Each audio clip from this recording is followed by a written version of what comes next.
नमस्कार साथियों, एक और वीडियो में आपका एक बार फिर से स्वागत है।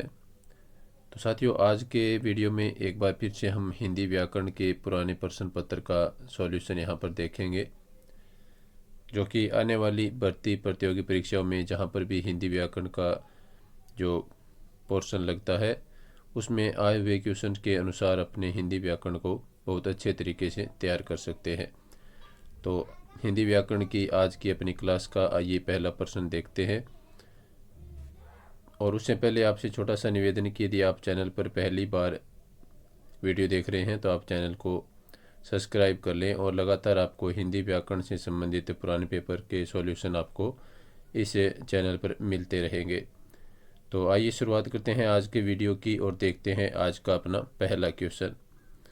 पहला क्वेश्चन है साथियों विशेषण से संबंधित। इसमें पूछा है, इनमें से किस वाक्य में विशेषण की उत्तमा व्यवस्था है वो प्रयुक्त हुई है। तो साथियों, मैं सबसे पहले आपको यहाँ पर बताना चाहूँगा कि विशेषण की है वो तीन अवस्थाएं होती हैं। विशेषण की कितनी अवस्थाएं होती हैं? तीन अवस्थाएं होती हैं। पहली अवस्था होती है मूलावस्था, मूलावस्था।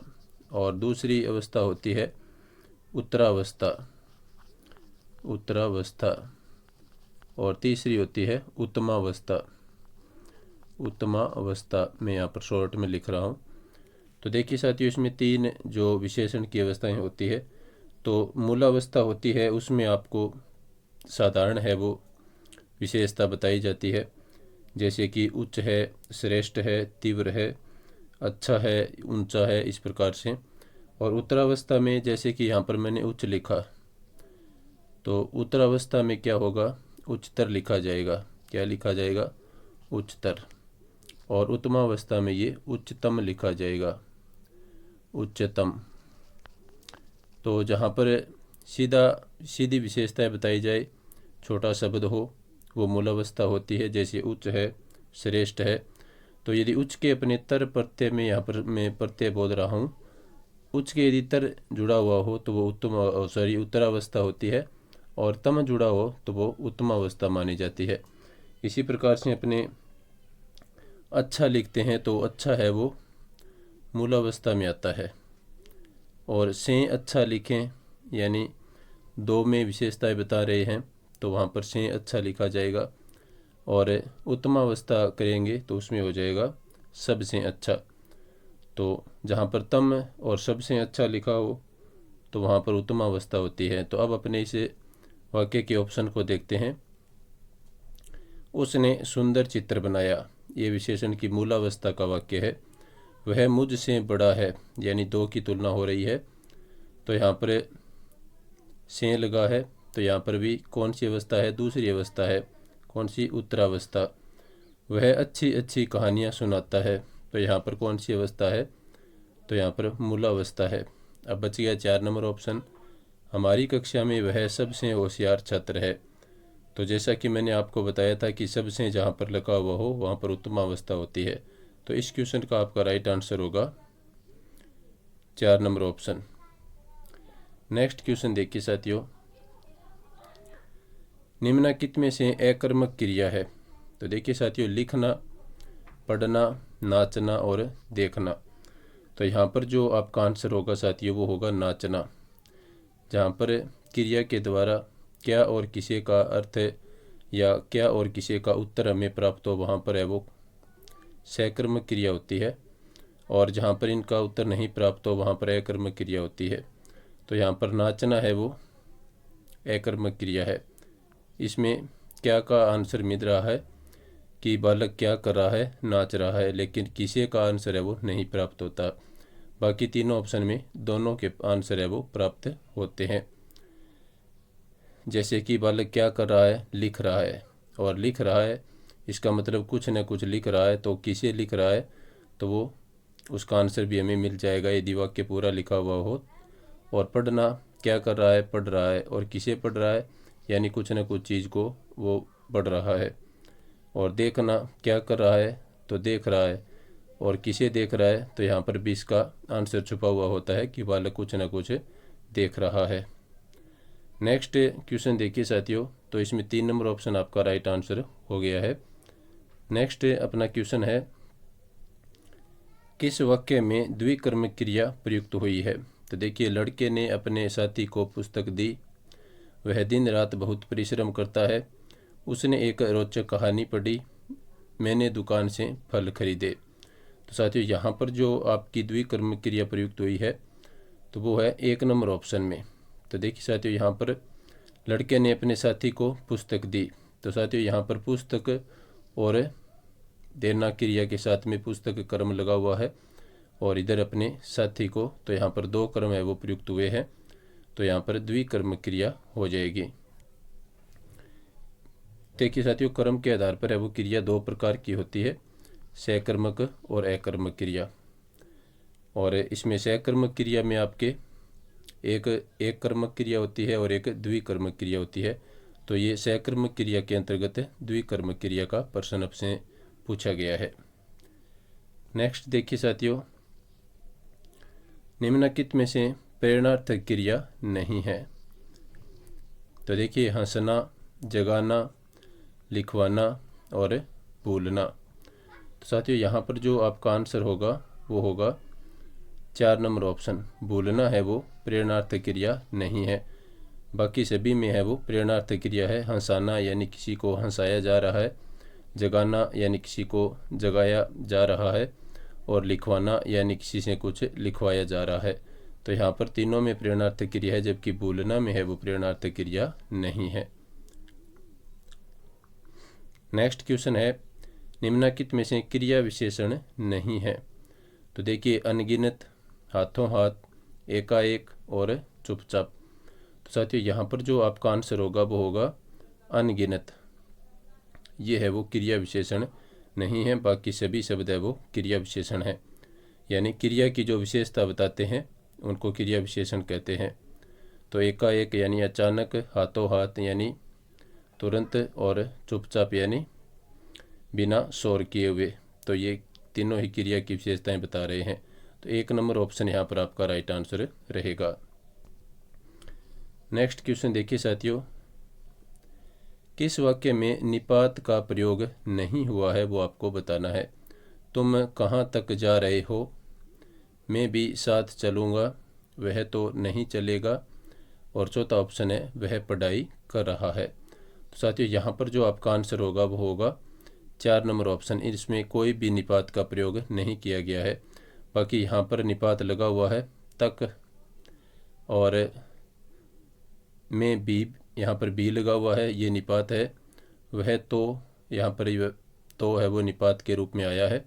तो इन तीनों वाक्य में निपात का प्रयोग किया गया है, जबकि 4 नंबर वाक्य में निपात का प्रयोग नहीं किया गया है। नेक्स्ट क्वेश्चन देखिए साथियों,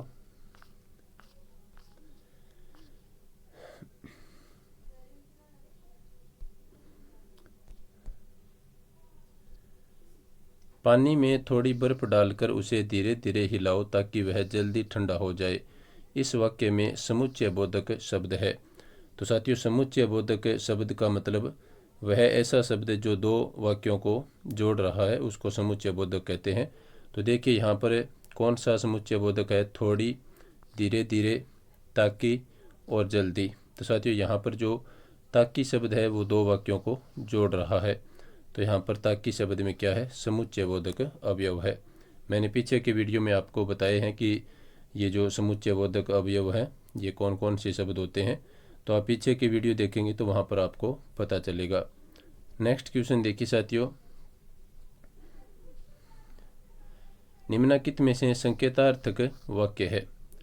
तो यहाँ पर संकेतार्थक वाक्य आपको बताना है। वह कल जयपुर जाएगा, यदि वह कहेगा तो मैं भी जाऊँगा, कक्षा में शोरगुल मत करो और मेरी बात ध्यानपूर्वक सुनो। तो साथियों, यहाँ पर जो संकेतार्थक वाक्य होता है उसमें यदि तो ये शब्द लगे हुए होते हैं। तो यहाँ पर 2 नंबर ऑप्शन में आपके यदि वह कहेगा तो मैं भी जाऊँगा, तो यहाँ पर यदि और तो ये है वो संकेतार्थक वाक्य को इंगित करते हैं।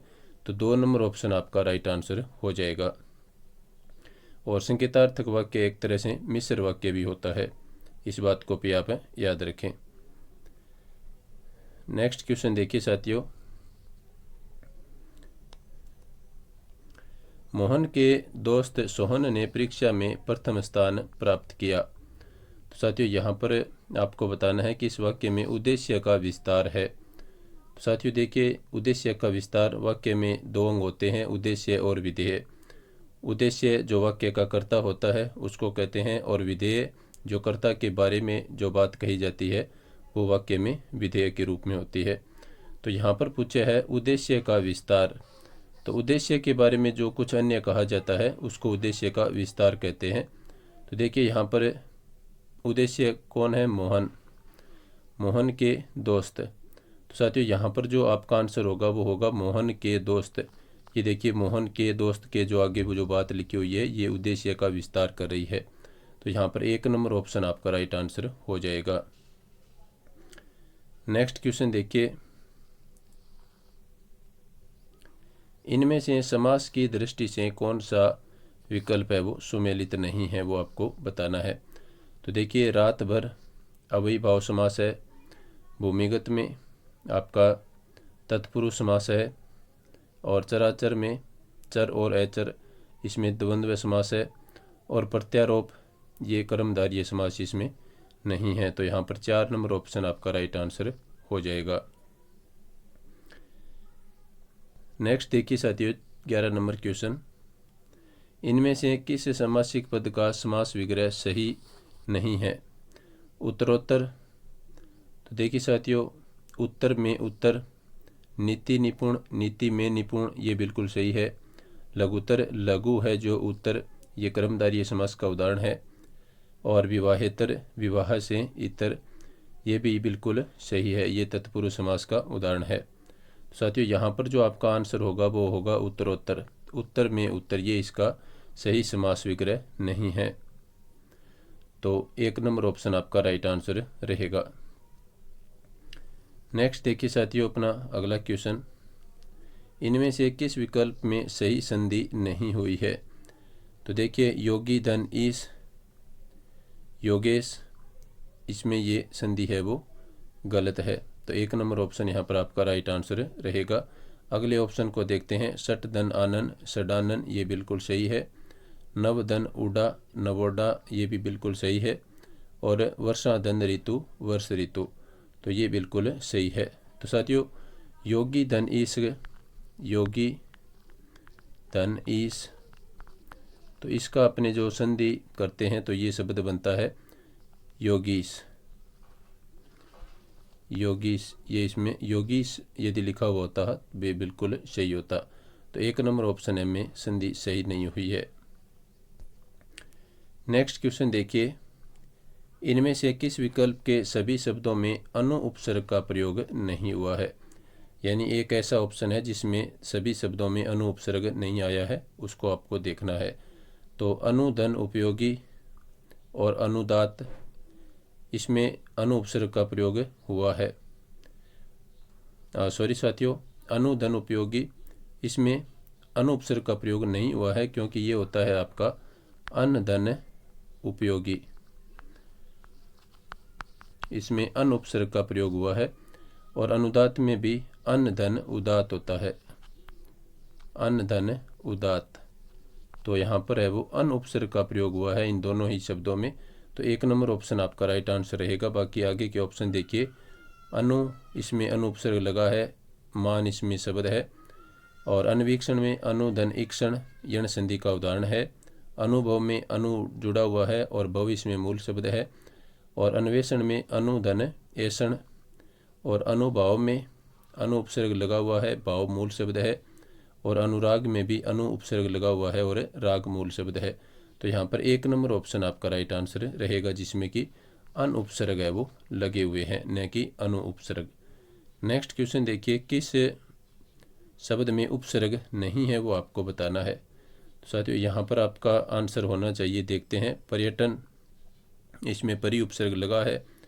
नकटा, इसमें कोई उपसर्ग नहीं लगा है, तो ये 2 नंबर ऑप्शन आपका राइट आंसर रहेगा। संकल्प में सम उपसर्ग लगा हुआ है, सम धन कल्प, और हमराज में ये हम उपसर्ग है वो लगा हुआ है। तो 2 नंबर ऑप्शन में है वो कोई उपसर्ग नहीं लगा है। तो 2 नंबर ऑप्शन आपका राइट आंसर रहेगा। नेक्स्ट क्वेश्चन देखिए, इनमें से किस शब्द में यह प्रत्यय का प्रयोग नहीं हुआ है? तो देखिए साथियों, कौन से शब्द में यह प्रत्यय का प्रयोग नहीं हुआ है? महात्म में इसमें यह प्रत्यय का प्रयोग किया गया है, महात्मा धन ये। और सौंदर्य में सुंदर धन ये, इसमें भी यह प्रत्यय लगा हुआ है। भारतीय में भारत धन ये, इसमें ये प्रत्यय का प्रयोग किया गया है। कौन से शब्द में? भारतीय में। तो इसमें देखिए 3 नंबर ऑप्शन आपका राइट आंसर रहेगा। और आदित्य में आदित्य धन ये, आदित्य, इसमें भी यह प्रत्यय का प्रयोग हुआ है।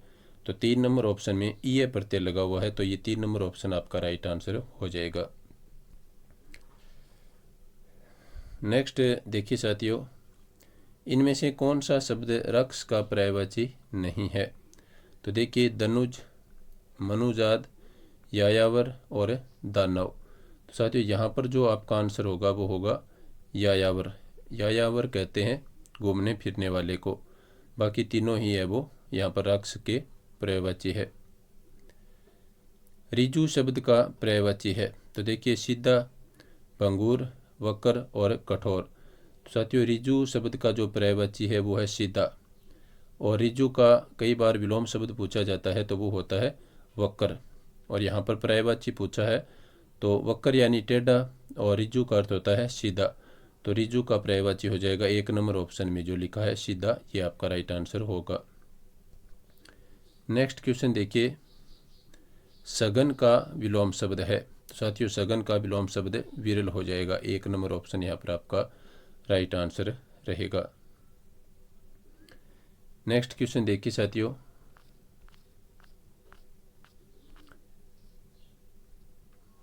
किस विकल्प में विलोम युग्म है? यानी कौन से विकल्प में विलोम शब्द है वो सही लिखा गया है? तो देखिए आकुल, व्याकुल, कटु का तिक्त, हताश का निराश और सुरती का वीरती। तो इसमें जो विलोम युग्म वाला सही शब्द है साथियों वो हो जाएगा आपका 4 नंबर ऑप्शन में जो लिखा है सुरती का वीरती। हताश, निराश ये समानार्थी शब्द है। कटु, तिक्त ये भी समानार्थी है। और आकुल और व्याकुल ये भी समानार्थी है। जबकि सुरती का वीरती क्या है? विलोम शब्द है।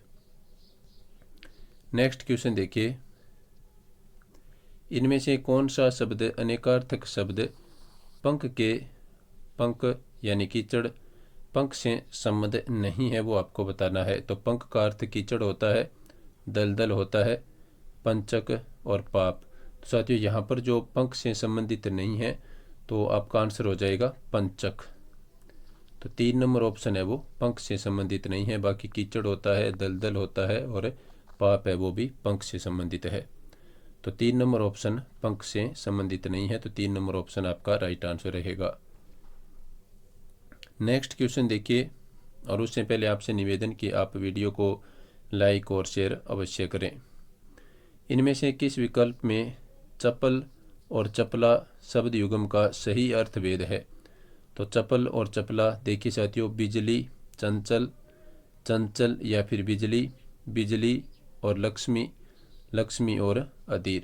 तो साथियों यहाँ पर जो आपका राइट आंसर होगा वो होगा चपल का अर्थ होता है चंचल और चपला का अर्थ होता है बिजली। तो 2 नंबर ऑप्शन में चपल और चपला के सही अर्थभेद है वो दिए गए हैं। नेक्स्ट क्वेश्चन देखिए साथियों, कुल का नाश करने वाला वाक्यांश के लिए एक शब्द होगा। कुलांगार, कुलकेतु, कुलावतंस और कुलंदर। तो साथियों यहाँ पर जो कुल का नाश करने वाला है इसके लिए अपने वाक्यांश का जो एक शब्द प्रयुक्त करते हैं वो करते हैं कुलांगार। 1 नंबर ऑप्शन यहाँ पर आपका राइट आंसर हो जाएगा। नेक्स्ट देखिए, निम्नलिखित में से अशुद्ध शब्द है। विद्वता, जीर्ण शीर्ण, प्रतिद्वंदी और मल्लयुद्ध। तो साथियों यहाँ पर जो अशुद्ध शब्द है वो है आपका मल्लयुद्ध। इसमें 4 नंबर ऑप्शन है जो मल्लयुद्ध लिखा है ये अशुद्ध है। नेक्स्ट क्वेश्चन देखिए साथियों, इनमें से किस विकल्प में सभी शब्द शुद्ध दिए गए हैं? तो शुद्ध शब्द आपको छांटने हैं। क्रियान्वयन, गरिष्ठ, ये गरिष्ठ यहाँ पर ट लिखा है जबकि इसमें ठ आता है तो ये आपका आंसर नहीं है, ये अशुद्ध है। और सिद्धहस्त, ये सिद्धहस्त लिखा जाता है। टिप्पणी और हितैषी और प्रशस्त, उद्दंड और सर्वोपरि। तो यहाँ पर सर्वोपरि है वो आपका गलत लिखा हुआ है। सर्वोपरि इस प्रकार से शुद्ध लिखा जाता है, सर्वोपरि। इसमें रे के छोटी ई की मात्रा लगती है, तो यहाँ पर सर्वोपरि है वो अशुद्ध है। तो ये इसके अनुसार जो आपका आंसर होना चाहिए वो होगा 3 नंबर ऑप्शन। हितैषी और प्रशस्त ये दोनों यहाँ पर शुद्ध रूप में लिखे गए हैं।